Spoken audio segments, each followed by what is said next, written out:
Esto es Materia Vibra, el podcast de Mar de los Ríos que pretende conmover desde el arte en femenino. Elisabeth Jacques de Laguerre, la mujer que hizo sonar su propia música en Versalles. He disputado el premio con los grandes hombres. No es una frase de reivindicación escrita 3 siglos después. Es la inscripción que acompañó la medalla acuñada en honor de una mujer nacida en París en 1665, Elisabeth Jacques de Laguerre. Mucho antes de que Mozart naciera, cuando el barroco sonaba en los salones de Versalles y las mujeres apenas tenían derecho a ocupar un lugar en la creación artística, Elisabeth Jacques de Laguerre ya componía óperas, publicaba con su propio nombre y asombraba al Rey Sol con su talento. ¿Por qué entonces casi nadie conoce hoy su música? En este episodio de Materia Vibra recuperaremos la vida y obra de una mujer que no pidió permiso para crear y cuyo legado permaneció demasiado tiempo en silencio. Comenzamos. Una niña ante el Rey Sol. Francia. Segunda mitad del siglo XVII. Europa vive la época dorada del barroco.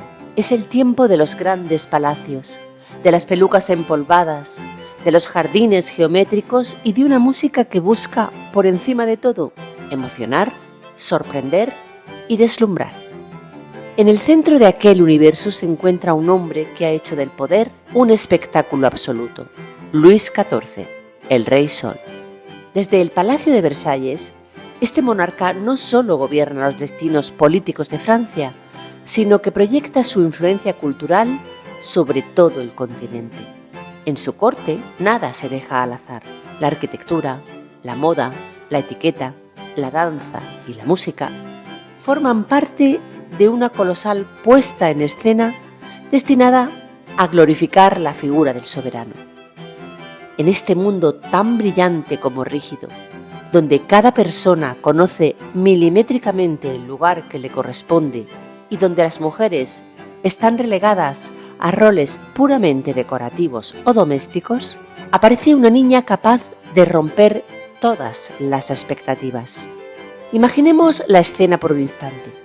Un salón palaciego, repleto de nobles vestidos con sedas y brocados, conversaciones en voz baja, el tintineo de las copas, miradas curiosas y escépticas, y frente a un imponente clavecín, una pequeña intérprete que apenas levanta unos palmos del suelo se dispone a tocar.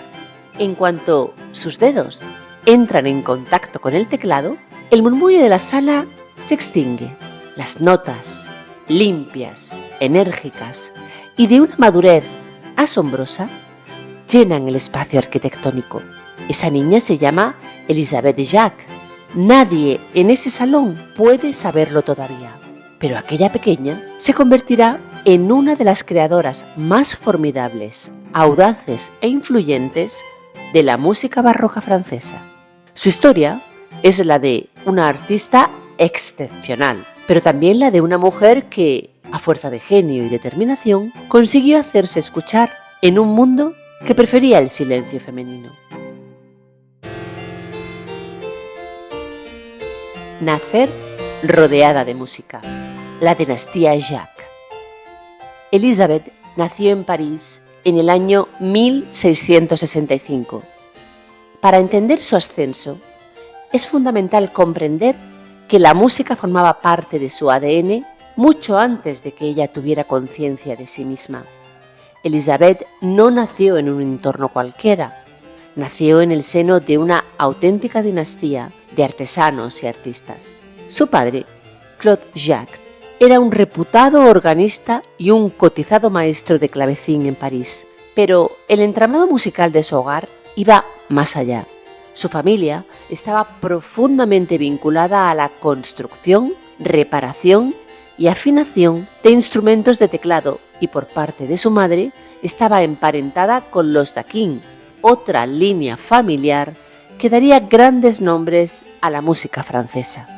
El hogar de los Jacques era por tanto un hervidero constante de arte. Por su casa circulaban músicos de la corte, constructores, partituras recién impresas e ideas estéticas en constante debate. A diferencia de la inmensa mayoría de las niñas de su época, cuya educación se limitaba estrictamente a las labores domésticas, los modales corteses y la preparación para el matrimonio, Elizabeth creció respirando ensayos, afinaciones y discusiones teóricas. Su padre, Claude, poseía la inteligencia necesaria para reconocer el don fuera de lo común que demostraba su hija. En lugar de reprimirlo o encauzarlo hacia un simple entretenimiento de salón, decidió cultivarlo con una disciplina feroz. Instruyó a Elizabeth y todos sus hermanos con el clavecín y la teoría musical, pero fue ella quien rápidamente destacó de forma deslumbrante. Aquella decisión familiar de otorgarle una formación musical de primer nivel, idéntica o superior a la que recibiría cualquier varón de su tiempo, cambió las reglas del juego y selló su destino para siempre.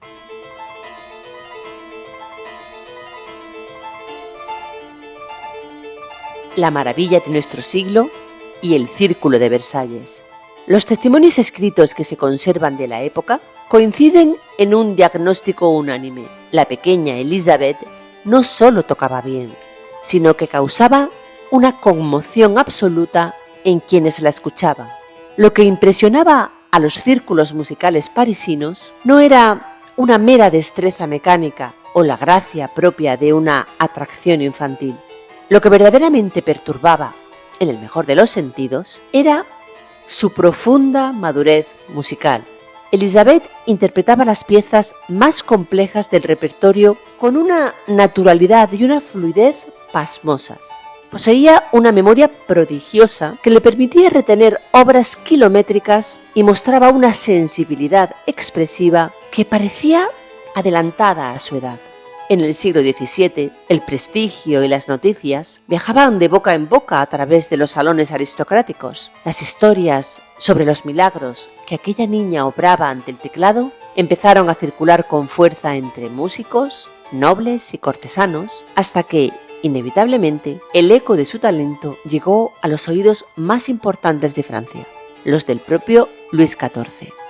El rey Sol sentía una pasión genuina por la música, pero también era un estratega político brillante que entendía que el arte era la mejor propaganda de su reinado. Cuando escuchó hablar de la prodigiosa clavecinista parisina, exigió conocerla.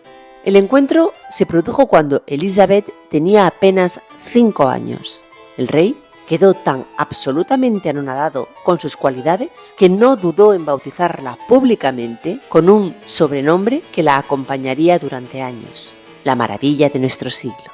A partir de ese momento, el monarca asumió un papel activo en su destino, favoreció y financió su educación dentro del entorno de la corte. Durante su adolescencia, Elizabeth fue acogida bajo la protección directa de Madame de Montespan, la todopoderosa amante oficial del rey.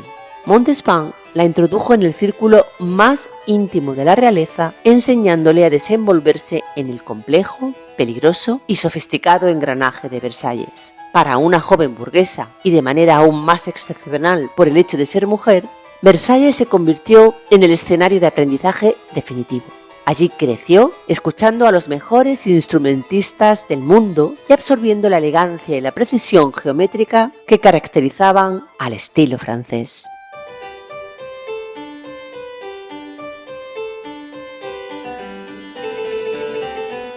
El clavecín como extensión del alma e improvisación sin reglas. Si hubo un elemento físico que definió la existencia de Elizabeth, fue el clavecín. Durante el periodo barroco, este instrumento de cuerda pulsada ocupaba el trono indiscutible de la música doméstica y cortesana, un lugar equivalente al que el piano conquistaría en el siglo XIX. Sus sonidos metálicos, aristocráticos y delicados eran la banda sonora de los salones de la nobleza. Elizabeth alcanzó un nivel de virtuosismo que la situó en la cúspide de los intérpretes europeos. Las crónicas de la época ensalzaban la claridad cristalina de su pulsación, la elegancia de su ornamentación y sobre todo una capacidad casi mística para extraer matices emocionales de un instrumento que, por su naturaleza mecánica, tiende a ser plano en su dinámica. Sin embargo, el verdadero misticismo de Elisabeth no residía únicamente en su fidelidad a las partituras escritas, sino en su faceta más indómita, la improvisación de élite.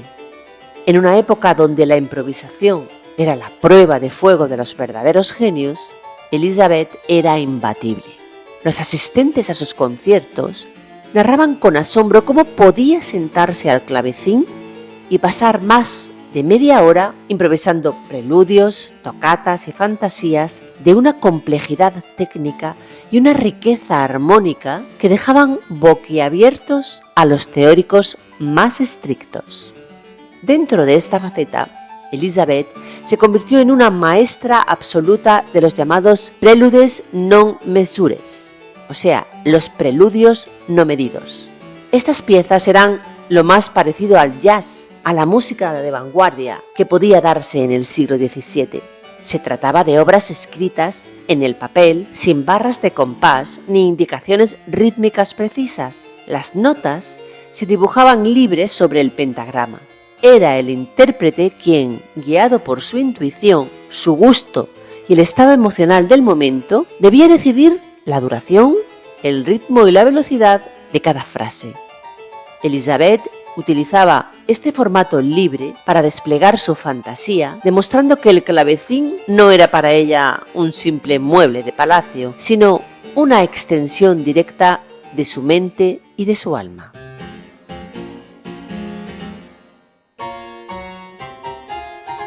Rompiendo el techo de cristal en la Ópera de París. A medida que Elisabeth maduraba, comenzó a experimentar una inquietud profunda. Ser aclamada como una intérprete prodigiosa ya no era suficiente para ella. No quería limitarse a dar vida a las ideas musicales concebidas por mentes ajenas. Elisabeth quería crear, quería construir su propia estética y eso significaba adentrarse en un territorio sumamente hostil, la composición profesional, un feudo estrictamente reservado a los hombres. En la Francia de Luis XIV, las mujeres necesitaban la autorización de sus figuras masculinas tutelares para casi cualquier trámite legal o comercial. Publicar música bajo un nombre propio era una rareza burocrática y social. Desafiando las convenciones, Elisabeth tomó la firme determinación de editar sus obras firmándolas con su nombre completo. Cada partitura que salía de las imprentas con el sello de Elisabeth Jacques era una declaración de principios y un acto de soberanía artística. Su catálogo comenzó a expandirse con una claridad incontestable. Piezas para clavecín, sonatas instrumentales y cantatas religiosas y profanas. Pero el verdadero hito, el momento en que rompió definitivamente el techo de cristal de la cultura francesa, ocurrió en el año 1694, con el estreno de su obra cumbre Céfalo y Procris, basada en un episodio de la Metamorfosis de Ovidio, narra una tragedia de amor marcada por los celos, el malentendido y el destino. Con su estreno, Elisabeth Jacques de la Guerre se convirtió en la primera mujer en Francia en componer una ópera representada por la Academia Real de la Música de París, o sea, la Ópera de París. Hacerlo no fue fácil. Elisabeth tuvo que componer bajo la alargada y monumental sombra de Jacques-Baptiste Lully, el fallecido dictador musical de la corte que había estandarizado de forma rigurosa la estructura de la tragedia lírica. Aunque la ópera sufrió las intrigas y las críticas de los sectores más conservadores de la época, que no asimilaban de buen grado que una mujer firmase una obra de semejante envergadura teatral, el logro histórico fue imborrable. Elisabeth demostró que una mujer podía dominar las grandes formas dramáticas y dirigir el rumbo del espectáculo más complejo de su tiempo.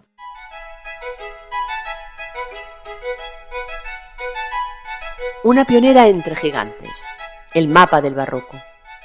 Para valorar la verdadera dimensión de Elisabeth Jacques de la Guerre, es necesario situarla correctamente en el mapa del tiempo y compararla con los nombres que hoy en día llenan las salas de concierto y las plataformas de reproducción musical. A menudo, al pensar en música antigua, el público general tiende a mezclar las épocas, pero el orden de los factores aquí es fascinante.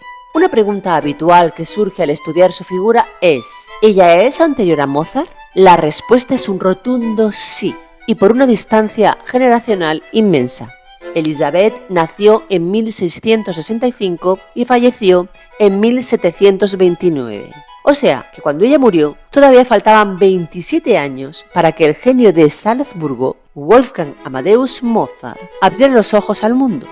Ella pertenece a un universo estético completamente distinto, el del barroco pleno, la era que construyó los cimientos de la armonía moderna sobre los cuales, mucho tiempo después, se asentaría el clasicismo.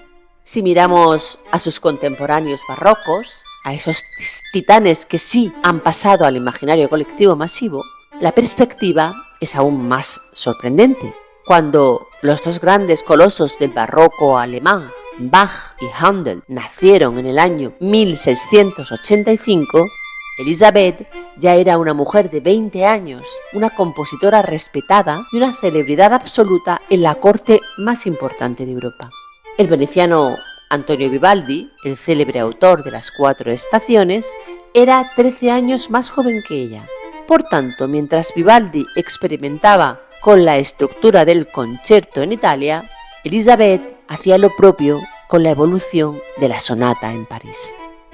Compartió coordenadas temporales exactas con el gran maestro del barroco inglés, Henry Purcell, y mantuvo una relación de mutua admiración y sana rivalidad profesional con su paisano François Couperin, el otro gran gigante del clavecín francés. Lo verdaderamente revolucionario es que, en su propia época, Elisabeth no era vista como una figura secundaria o una curiosidad local. Era una creadora que se codeaba en igualdad de condiciones artísticas con los nombres más brillantes del continente. Pero la misoginia se encarga de arrancar los legados femeninos con auténtica urgencia. Por suerte para nosotras, había material para desenterrarla. Y aquí está de nuevo, vibrando entre nosotros.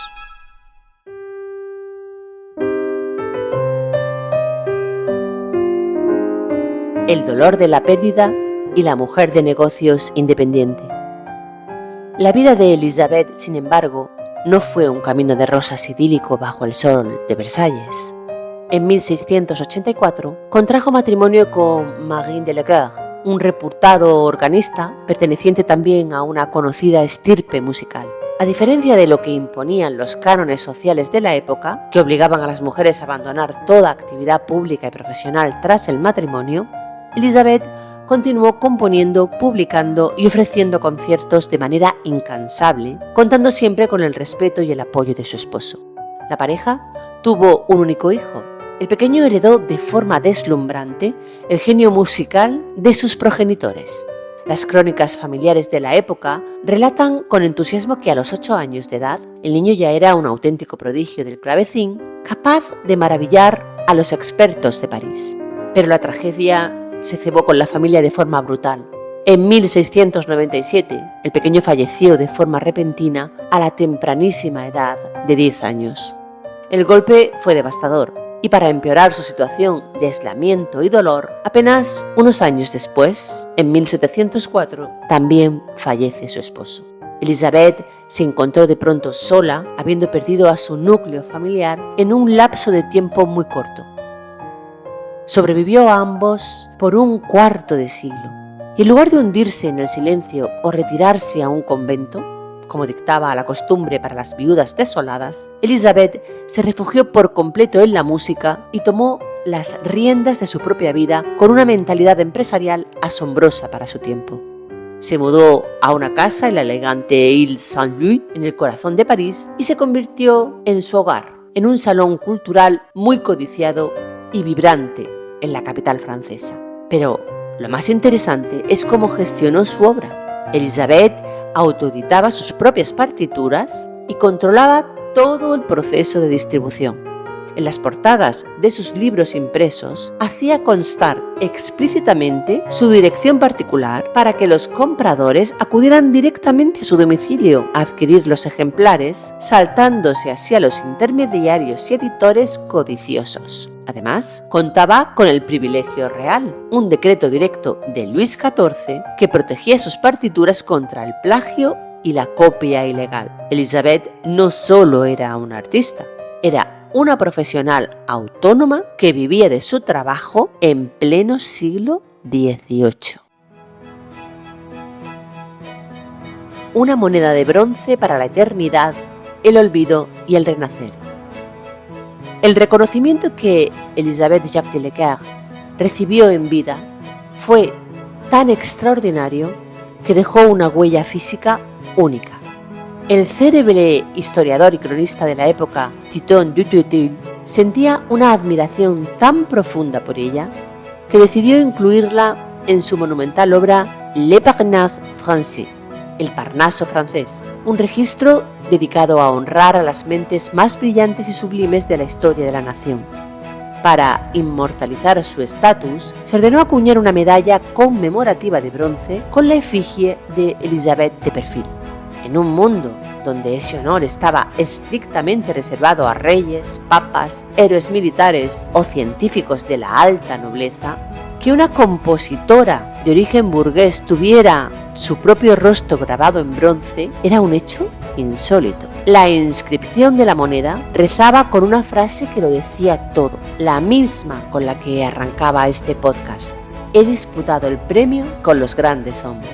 Cuando Elizabeth falleció en el año 1729, a los 64 años, dejó atrás de sí un legado musical impecable, denso y vanguardista. Sin embargo, tras su muerte, comenzó a operar ese silencioso y sistemático proceso de invisibilización que ha afectado a tantas mujeres en la historia del arte.